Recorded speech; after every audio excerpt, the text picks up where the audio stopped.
राष्ट्रीय पंचायत न्यूज।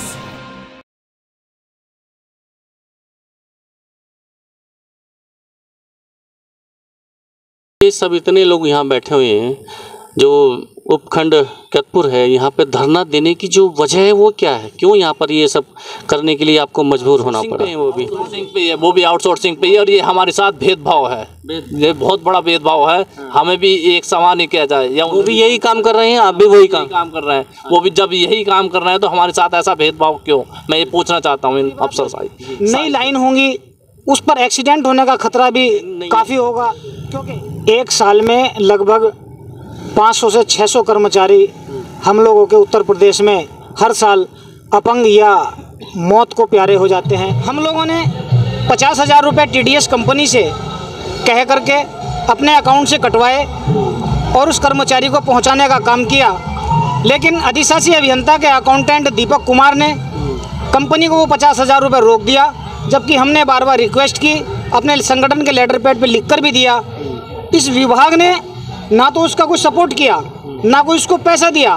यदि हम लोगों ने पैसा भी दिया तो उसका कंपनी का पैसा वो वापस नहीं कर रहे हैं। अकाउंटेंट कंपनी का पैसा भी विभाग के कर्मचारियों ने रोक दिया। जी, विभागीय कर्मचारियों ने कंपनी का पैसा रोक दिया कि आपने इनको पैसा ऐसे कैसे दे दिया। जितने कर्मचारी खड़े हैं ये सब अकुशल कर्मचारी हैं, लेबर का इनका टेंडर है, लेकिन इन सभी कर्मचारियों से कुशल कर्मचारी का, टेक्निकल कर्मचारी का काम लिया जाता है, जिसमें 8,315 रुपये इनको दिए जाते हैं। जबकि यदि टेक्निकल काम इनसे लिया जा रहा है और टेक्निकल इनका टेंडर होगा तो कम से कम इनका 24,000 रुपये का टेंडर विभाग को करना पड़ेगा, तब जाकर के इनसे टेक्निकल काम ले सकते हैं। अच्छा, इतने सब लोग आप लोग खड़े हैं, थोड़ा इतनी आवाज़ में बोल जाइए कि यहाँ तक आवाज़ आए।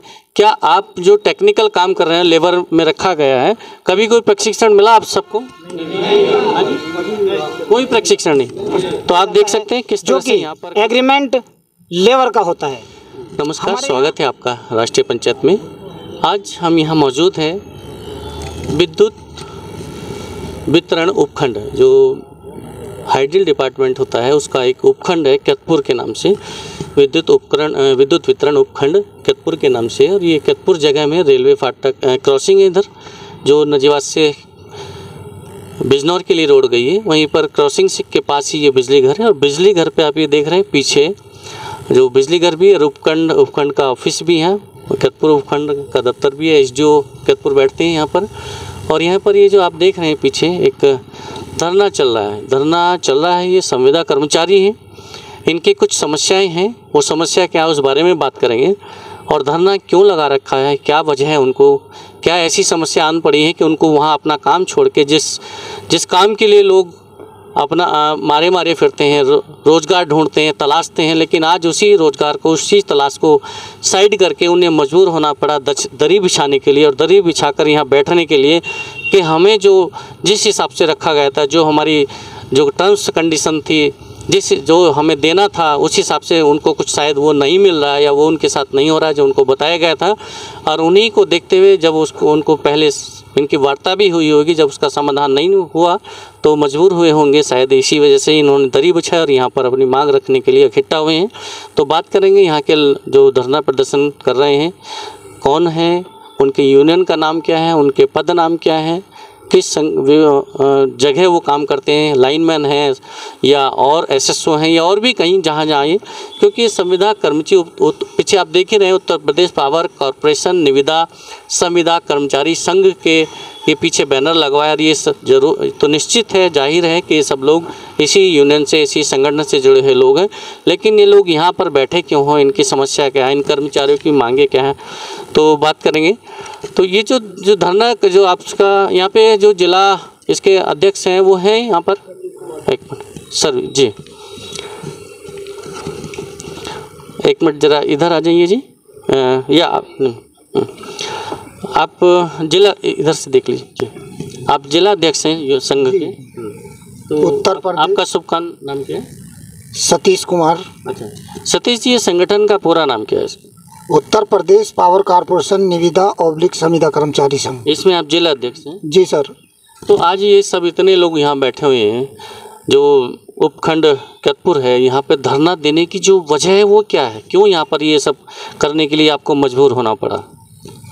सर हम आउटसोर्स कर्मचारी हैं और हमें 7,000 से 10,000 सैलरी मिलती है। इतनी सैलरी में हमारा भला नहीं हो पाता है। इसके बावजूद भी अधिकारी हम पे शोषण करते हैं और हमारे कुछ संविदा कर्मचारियों का इस बिजली घर से दूसरे बिजली घर पर ट्रांसफ़र कर दिया गया है, जबकि ये ठीक नहीं है। और हमारा हाई कोर्ट से स्टे भी है कि हमारा ट्रांसफ़र नहीं किया जा सकता। इस विषय में ये धरना प्रदर्शन किया गया है। जिन लोगों का हमारा ट्रांसफ़र हुआ है उन लोगों का ट्रांसफ़र रोका जाए, वो अपनी जगह पे ड्यूटी करें। तो ये इनकी जो समस्या है वो ये है कि संविदा कर्मचारी हैं, निविदा संविदा कर्मचारी हैं, कुछ लाइनमैन भी हैं, कुछ एसएसओ भी हैं। लाइनमैन एसएसओ के अलावा क्या और भी इस संघ से जुड़े हुए कोई पद हैं जो लाइनमैन भी हैं?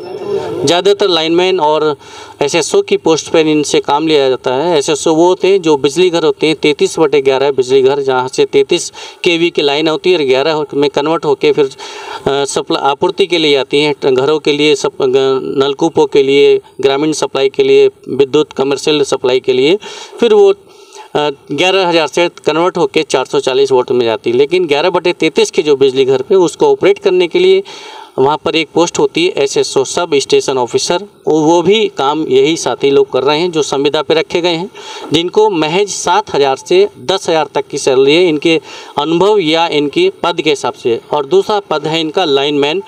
जो लाइनमैन का जो पद है, जो लाइन ठीक करते हैं, कहीं कोई फॉल्ट होता है, चाहे वो 11,000 का फॉल्ट हो, 33,000 का फॉल्ट हो या 440 का फॉल्ट हो या कोई भी फॉल्ट हो किस तरह का, तो काम तो रिस्की है ही। किसी से जरा सी भी भूल हो जाए तो जान के लाले पड़ जाते हैं। लेकिन इतना सब कुछ होने के बावजूद, इतना सब रिस्की काम होने के बावजूद ये लोग महज 7 से 10,000 रुपये की तनख्वाह पे, तो इतना मानदेय, इतना कम मानदेय, इतना कम सैलरी पे ये लोग काम कर रहे हैं। लेकिन उसके बावजूद 8 से 10,000 इस महंगाई के ज़माने में ये लोग कैसे अपने परिवार का गुजारा कर रहे होंगे ये उनको जानता है। हो सकता है कोई घर में थोड़ा बहुत और भी काम कर लेता हो, अपना खेती बाड़ी का सुबह शाम, जैसे तैसे वो यही यहाँ पर काम कर रहे हैं। लेकिन उनकी समस्या ये है कि जैसे तैसे हम उसमें काम तो कर रहे हैं, लेकिन अगर हमारा ट्रांसफ़र दूसरी जगह हो जाएगा, ऐसे एरियो में भेज दिया जाएगा जहाँ से उनका रोज़ आना जाना संभव नहीं होगा, तो वो अपना जो और काम है जिससे अपनी जो ज़रूरतें होती हैं वो पूरी कर सकते हैं और साथ साथ कुछ पैसा हमें विभाग से मिल जाता है 8-10 हज़ार रुपये मंथली। तो वो ट्रांसफ़र होने पे वो संभव नहीं है, क्योंकि अभी ये 5 से 10 किलोमीटर या 15 किलोमीटर के दायरे में काम कर रहे हैं। फिर कोई अगर 25, 30 या 50 किलोमीटर के दायरे में इनको ट्रांसफ़र हो जाएगा तो वहाँ से अप डाउन इनका संभव नहीं होगा। फिर ट्रांसफ़र अगर हो भी गया तो समय पर फॉल्ट नहीं हो पाएंगे, ड्यूटी करने में बड़ी मुश्किल हो जाएगी। और इन्हीं समस्याओं को देखते हुए, अपने परिवार को चलाने में जो दिक्कतें आएंगी, अपनी ड्यूटी को करने में जो समस्या आएगी, उन सब को देखते हुए इन लोगों को यहाँ मजबूर होना पड़ा इस बैनर के नीचे कि उत्तर प्रदेश पावर कॉरपोरेशन निविदा संविदा कर्मचारी संघ के तले यहाँ आना पड़ा कि सब लोग इकट्ठे होकर अगर मांग रखेंगे तो शायद अधिकारी सुन ले, मान जाए। तो यहाँ पे एक बात और सामने आई थी कि आप लोगों ने यहाँ शासन का आदेश भी है कि समान पद समान काम समान वेतन, समान मतलब एक समान काम करेंगे तो एक समान वेतन मिलेगा। पेंशन, अच्छा, रिटायर्ड संविदा पे ले रहे हैं, हाँ, तो उसे 21,000 रुपये। और जी एक मिनट, रणवीर कोई यहाँ पे पश्चिमी अंचल वाले हैं? अच्छा, अभी आपसे आप क्या कहना चाह रहे हैं? जी सर, मैं जितेंद्र सिंह, डिवीजन अध्यक्ष बिजनौर। जो इनका संविदा पर रखते हैं ये अपने रिटायर कर्मी को, तो उसको 21,000 रुपये दे रहे हैं और भूतपूर्व सैनिक कल्याण बोर्ड को ये 25,000 रुपये पे मानदेय पे रख रहे हैं। अच्छा, जो इनके विद्युत विभाग के परमानेंट कर्मचारी हैं, रिटायर हो चुके हैं, उनको भी अगर एक्सटेंशन करके संविदा पे फिर से रख रहे हैं तो उसको 21,000 रुपये दे रहे हैं, तो वो विभागीय संविदा होगी या आउटसोर्सिंग पे है? वो भी आउटसोर्सिंग पे है। और ये हमारे साथ भेदभाव है, ये बहुत बड़ा भेदभाव है। हमें भी एक समान ही किया जाए, या वो भी यही काम कर रहे हैं, आप भी वही काम कर रहे हैं, वो भी जब यही काम कर रहे हैं तो हमारे साथ ऐसा भेदभाव क्यों? मैं ये पूछना चाहता हूँ इन अफसर साहिब से। तो एक समस्या ये भी बता रहे हैं कि समान वेतन नहीं है, समान काम है लेकिन समान वेतन नहीं है। ऐसा क्यों इनके साथ भेदभाव। साथ ही एक बात और निकल के यहाँ सामने आई कि जब यहाँ के अधिकारियों ने जो संबंधित अधिकारी जो और वो संबंधित कंपनी, शायद कोई TDS, क्या नाम बताया जा रहा है उस कंपनी, TDS कंपनी के नाम की तरफ से लोग आउटसोर्सिंग पे विभाग में काम कर रहे हैं।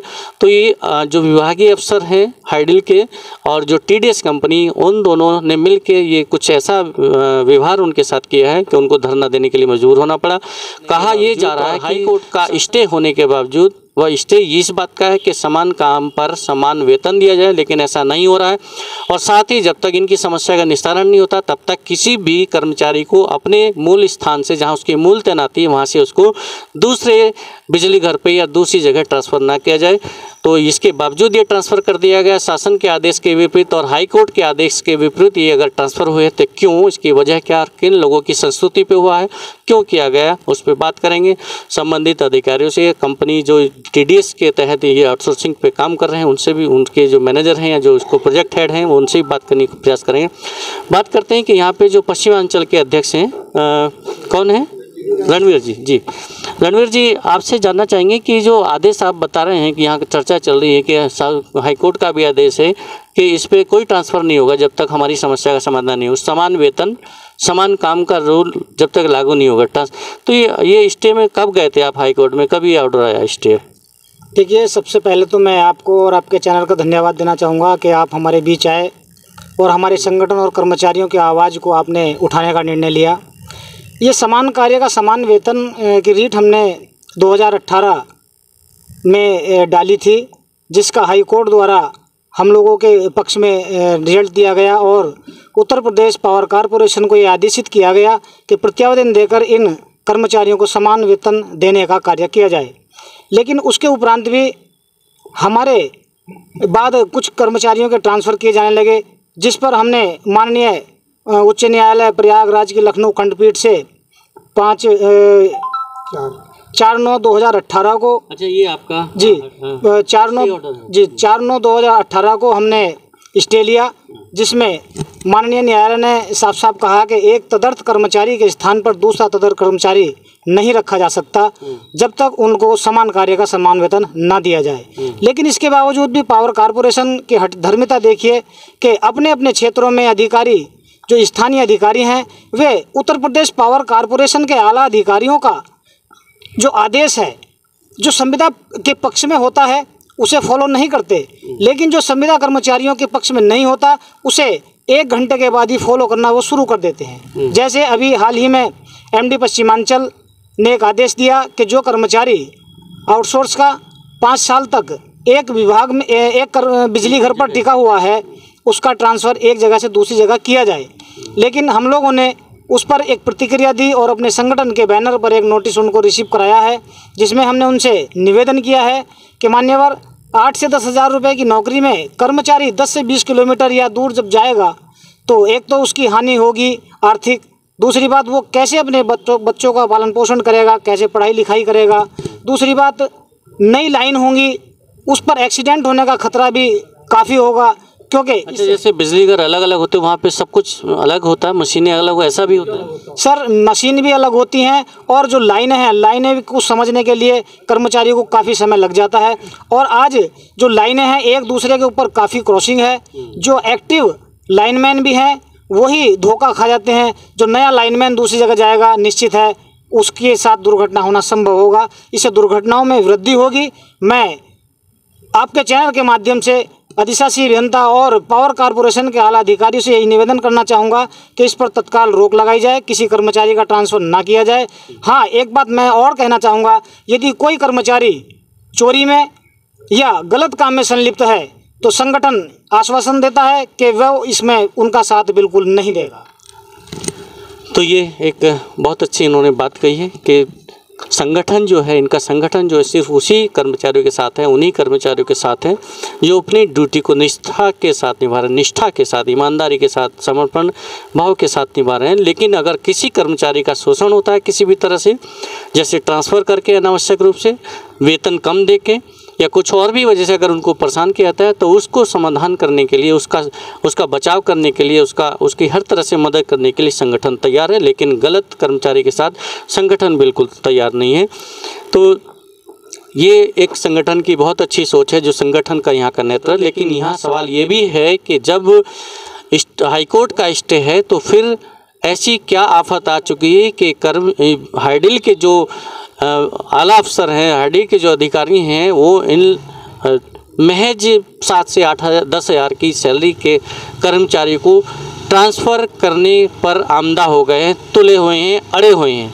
क्यों? आखिर क्या ऐसी वजह है कि ट्रांसफ़र, अगर कोई संबंधित कर्मचारी का कोई फॉल्ट है कहीं तो एक ही कर्मचारी के साथ ऐसा हो जाना चाहिए। अगर उसका कोई फॉल्ट है, कोई समस्या है, उससे निष्कासन की भी वो जैसे भी बताया कि हमारा संगठन किसी भी गलत कर्मचारी के साथ नहीं है। कोई कर्मचारी अगर गलत कर रहा है, ऐसा संज्ञान में आता है तो उस निष्कासन या ट्रांसफ़र वो कर सकते हैं। कोई संगठन कोई आवाज़ नहीं उठाएगा, कोई दिक्कत नहीं। लेकिन जी आप कुछ और कहना चाहें? जी, अभी जो पावर कॉरपोरेशन कंपनी का एग्रीमेंट करता है वह एग्रीमेंट लेबर का किया जाता है, लेकिन हम लोगों से जो कार्य लिया जाता है वो लाइनों पर लिया जाता है। 11,000 से 33,000 तक की लाइनों पर लिया जाता है, जो कि एग्रीमेंट लेबर का होता है। हमारे यहाँ एक कुशल कर्मचारी होता है। अच्छा, लेबर में क्या कुछ खुला होता है कि जॉब प्रोफाइल कि आपको तार उठाना है या ये करना, इस तरह से? ऐसा भी होता है। इसमें हमारे यहाँ 3 कर्मचारी होते हैं। एक कुशल कर्मचारी होता है जिसे उपकेंद्र परिचालक बोलते हैं। एक लाइनमैन होता है जो कुशल लाइनमैन होता है। एक लेबर के साथ में लेबर होती है, हेल्पर होता है। लेकिन अधिकारियों द्वारा इन कर्मचारियों की ना तो शिफ्ट बनाई गई है कि आपको 8 घंटे काम करना है, 10 घंटे काम करना है। रात भी नहीं देखते, दिन नहीं देखते, आने का पता नहीं, जाने का पता नहीं, कर्मचारियों के खाने का पता नहीं। लेकिन हमने पावर कॉरपोरेशन के चेयरमैन शक्ति भवन को भी लेटर लिखा है कि आप लोग हम लोगों से टेक्निकल काम लेते हैं लेकिन अनुबंध हमारा लेबर का करते हैं, ये न्याय संगत नहीं है। हम लोगों का एग्रीमेंट भी टेक्निकल किया जाए जिसमें 18 से 24,000 रुपये बनता है, क्योंकि पावर कॉरपोरेशन लेबर का अनुबंध करके पावर कॉरपोरेशन को मालदार कर रहा है। अगर टेक्निकल कर्मचारी का टेंडर करेंगे तो 18 से 24,000 रुपये का टेंडर इन लोगों को करना पड़ेगा। अच्छा, एक इस तरह से जो आपने बात बताई है, इसमें एक और नया एक सवाल उठ के आता है कि नई बात निकल के आ रही है कि आपसे एग्रीमेंट जो हुआ है वो लेबर के रूप में हुआ है और काम आपसे कुशल एक कर्मचारी का लिया जा रहा है, यानी टेक्निकल का लिया जा रहा है। टेक्निकल का एक अलग ग्रेड होता है, सैलरी उसकी अधिक है, जाहिर सी बात है, और लेबर एक चूँकि उस हिसाब से नहीं ट्रेंड। तो एक तो 2 सवाल हैं, 2 चीज़ें निकल के आती हैं। एक तो अगर हम लेबर को कुशल ट्रेंड का काम लेंगे तो वहाँ पे क्योंकि उसको प्रशिक्षण नहीं, वो उसकी जान को भी खतरा हो सकता है क्योंकि वो ट्रेंड नहीं है। एक साल में लगभग 500 से 600 कर्मचारी हम लोगों के उत्तर प्रदेश में हर साल अपंग या मौत को प्यारे हो जाते हैं। उसकी भी वजह यही है कि उनको लेबर पे रख कर टेक्निकल पे लिया जा रहा है काम। टेक्निकल का काम उनसे लिया जा रहा है, जबकि सीधे सीधे एग्रीमेंट में लिखा हुआ है कि लेबर से आप टेक्निकल काम नहीं ले सकते। लेकिन ये अधिकारियों द्वारा जो बिजली घर के अवर अभियंता होते हैं, एसडीओ होते हैं, ये दबाव में दे करके उनको काम लेते हैं और अकुशल कर्मचारी को पोल पर चढ़ाने का कार्य करते हैं, जिसके हादसे के दौरान काम करने के दौरान हादसा होता है और उसको कुछ भी ऐसा कंपनसेशन नहीं दिया जाता ताकि उसके बच्चे उसका कोई फ़ायदा ले सकें। तो यहाँ पे धरने पे और भी कई साथी बैठे हैं, बात करेंगे। तो कोई और साथी इसमें बात बताना चाहेंगे कि जैसे उनको कांटेक्ट हुआ है टीडीएस ने या जिसने भी रखा है और उनसे कोई ट्रेनिंग दी गई हो लाइन पे काम करने की, आप बात करना चाहेंगे? आप भी लाइनमैन हैं, क्या काम करते हैं आप उसमें? लाइन पे काम करते हैं। आप भी टीडीएस से रखे हैं? नहीं, हम दूसरे सर्किल से हैं, वहाँ इजी सोर्स कंपनी का टेंडर है। अच्छा, वो भी आउटसोर्सिंग का ही है लेकिन टीडीएस नहीं है, वहाँ दूसरी कंपनी है, किसी और को ठेका है, वहाँ पे कॉन्ट्रैक्ट है। जी। तो क्या आप लेबर पे रखेंगे या लाइनमैन के लिए रखेंगे? कॉन्ट्रैक्ट जो होता है हमारा वो लेबर के रूप में होता है। अच्छा, बाकी फिर काम जो लिया था वो लेबर का है या बिजली घर पे जो भी टेक्निकल काम होते हैं वो सारे लिए जाते हैं आपसे, चाहे एसएसओ हो या लाइनमैन का हो? जो टेक्निकल काम होते हैं वो भी लिए जाते हैं, जो नॉन टेक्निकल या जो मतलब लेबर के काम होते हैं वो भी लिए जाते हैं। चलिए, लेबर का रखा गया है, लेबर का लिया रहा है, कोई दिक्कत नहीं, लेकिन लेबर के अलावा अगर जो टेक्निकल लिया रहा है तो क्या टेक्निकल का कभी कोई प्रशिक्षण मिला है आपको, विभाग ने दिया है, हाइडल ने? आज तक किसी भी कर्मचारी का कोई प्रशिक्षण विभाग द्वारा नहीं कराया गया। तो क्या अकुशल कर्मचारी कितने होंगे यहाँ पर, अकुशल जिनको ट्रेंड नहीं किया गया? और हाँ जी जी, ये हमारे जितने कर्मचारी खड़े हैं हाँ, ये सब अकुशल कर्मचारी हैं। लेबर का काम, लेबर का इनका टेंडर है, लेकिन इन सभी कर्मचारियों से कुशल कर्मचारी का, टेक्निकल कर्मचारी का काम लिया जाता है, जिसमें 8,315 रुपये इनको दिए जाते हैं। जबकि यदि टेक्निकल काम इनसे लिया जा रहा है और टेक्निकल इनका टेंडर होगा तो कम से कम इनका 24,000 रुपये का टेंडर विभाग को करना पड़ेगा, तब जाकर के इनसे टेक्निकल काम ले सकते हैं। अच्छा, इतने सब लोग आप लोग खड़े हैं, थोड़ा इतनी आवाज़ में बोल जाइए कि यहाँ तक आवाज़ आए। क्या आप जो टेक्निकल काम कर रहे हैं, लेबर में रखा गया है, कभी कोई प्रशिक्षण मिला आप सबको? कोई प्रशिक्षण नहीं। तो आप देख सकते हैं किस तरह से यहाँ पर कुछ बहुत चीज़ें गलत होनी है इन सब लोगों के लिए। सैलरी का तो मुद्दा है ही है, ट्रांसफ़र का तो मुद्दा है ही, साथ ही जान का बहुत बड़ा मसला है कि अगर कहीं जरा सी भी भूल हो गई, जरा सी भी चूक हो गई कहीं भी, तो जान भी जा सकती, अपंग भी हो सकते हैं। और ऐसी स्थिति में इन लोगों को कोई मुआवजा भी नहीं मिलेगा। मुआवजा इसलिए नहीं मिलेगा क्योंकि ये लोग आउटसोर्सिंग पे काम कर रहे हैं, कॉरपोरेशन के ये कर्मचारी नहीं है, तो इनको कोई मुआवजा भी नहीं मिलेगा कि अगर परिवार ये इनमें से कोई साथी अपंग हो जाए या जान चली जाए तो उसका परिवार अपने आप को संभाल सके। तो इन सब समस्याओं पर बात करेंगे। जो हाइडल के अफसर हैं, जो इन सब कर्मचारियों को यहाँ हड़ताल करने के लिए या धरना देने के लिए मजबूर किया, उनसे बात करेंगे।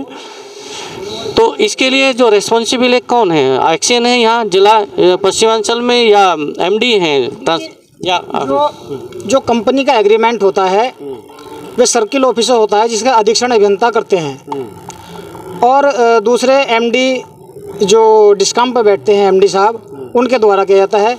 लेकिन प्रक्रियाएं ये काफ़ी रिकमेंड कौन, संस्तुति कौन करते हैं कि ट्रांसफ़र वहाँ से वहाँ हो जाना चाहिए? ये तो किसका काम होता है? फाइनल तो आगे होता होगा। ये एमडी साहब के आदेश हैं, पश्चिमांचल एमडी साहब के आदेश, इनके एक्शन करेंगे इसमें, रिकमेंड संस्तुति एक्शन करेंगे, वो रिपोर्ट आगे भेज देंगे, फिर ट्रांसफ़र लागू हो जाएगा। जी सर ऐसा ही है। ये रिकमेंड यही करेंगे अधिशासी। फाइनल मेल फिर टीडीएस को जाती होगी, जो आपकी कंपनी है आउटसोर्सिंग वाली, वो आपको फिर मूल तैनाती पे भेज देती होगी। वही प्रक्रिया है।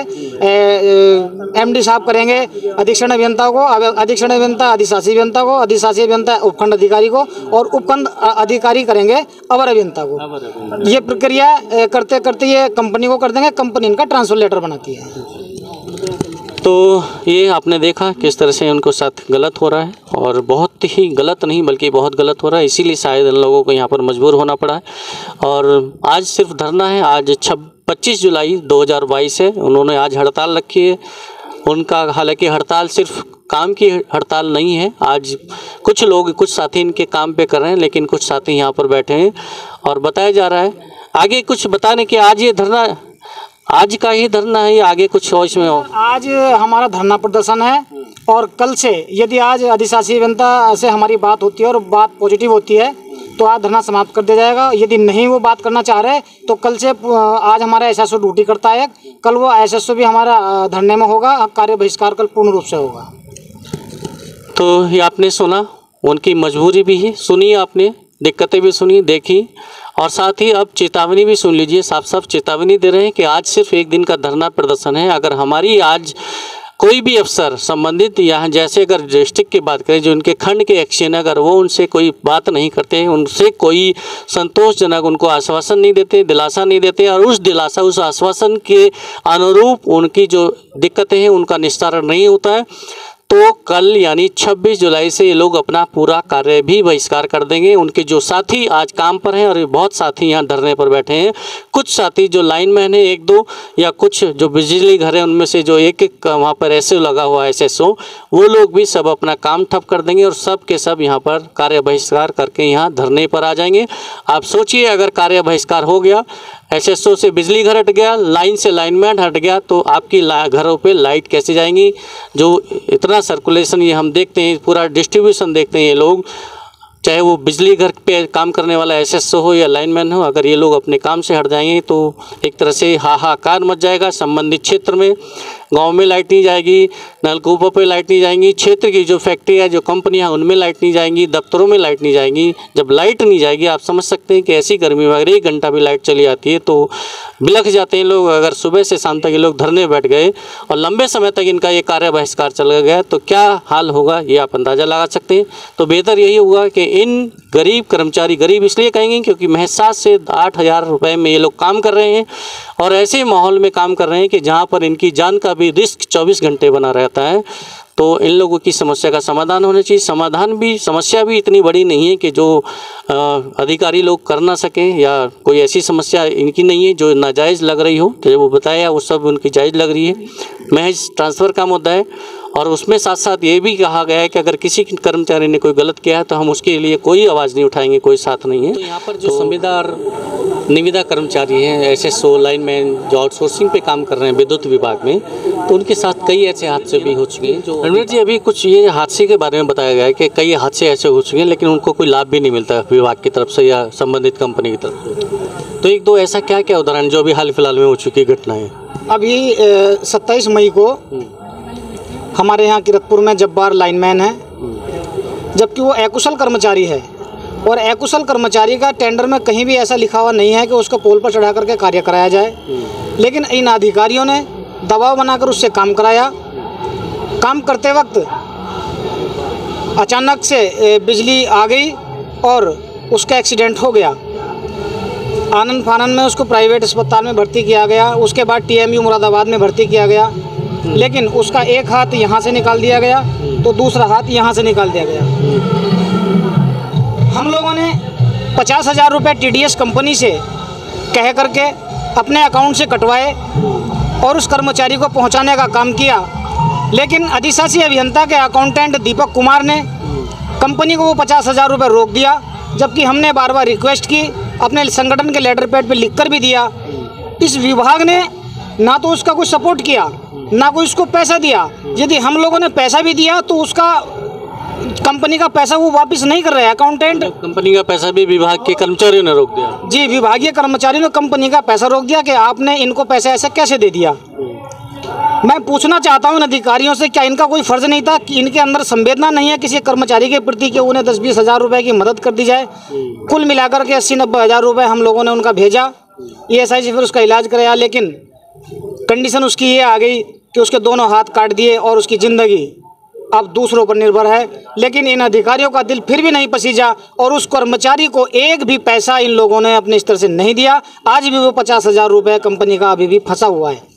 दूसरी बात, हम लोगों की सैलरी ऐसा एग्रीमेंट में लिखा हुआ है, यदि 7 तारीख के बाद सैलरी आएगी तो पेनल्टी के रूप में इनका कंपनी का कुछ पैसा विभाग द्वारा काट दिया जाता है। मैं इन अधिकारियों से पूछना चाहता हूं, जब कंपनी का पेमेंट लेट हुआ, उनकी पेनल्टी आपने काट दी, तो वो पेनल्टी इन संविदा कर्मचारियों को मिलनी चाहिए, क्योंकि सैलरी लेट तो हमारी हुई, विभाग की नहीं हुई। हम इसकी भी मांग करेंगे कि वो जो पेनल्टी विभाग द्वारा काटी गई है TDS कंपनी की, वो इन कर्मचारियों के खाते में दी। पेनल्टी लगा के जो मतलब दंड बैठाया गया TDS पे, जी, लेट पेमेंट जो बैठाया गया, वो लेट पेमेंट उन्होंने अपने अकाउंट में डाल लिया, लेकिन वो लेट पेमेंट उनके अकाउंट में न जाकर ये संविदा कर्मचारियों के अकाउंट में आना चाहिए। मैं यही मांग। लेट पेमेंट जो आपकी कंपनी है आउटसोर्सिंग पे आपसे काम करा रही विद्युत विभाग में, तो हाइडिल के जो अफसर हैं या पश्चिमांचल जो कॉर्पोरेशन है, वो TDS पे लेट पेमेंट लगाता है और जो लेट पेनल्टी जो होती है वो लेट पेमेंट खुद ले लेता है। हाँ। जबकि मैं ये मांग करता हूँ विभाग से, आगे मैं इसमें नोटिस भी दूंगा इन्हें एक, कि जो पेनल्टी आप लोग अपने अकाउंट में डाल रहे हैं, अपने पास रख रहे हैं, तो विभाग सैलरी लेट होने, जी सर, जो सैलरी लेट हुई उसकी पेनल्टी इन संविदा कर्मचारियों के अकाउंट में आनी चाहिए। बिल्कुल सही बात है। सैलरी जो लेट हो रही है, वेतन जो लेट हो रहा है वो कर्मचारी का हो रहा है, लेकिन पेनल्टी जो लग रही है वो विभाग अपने पास रख ले रहा है। ये भी गलत चीज़ बताई जा रही है।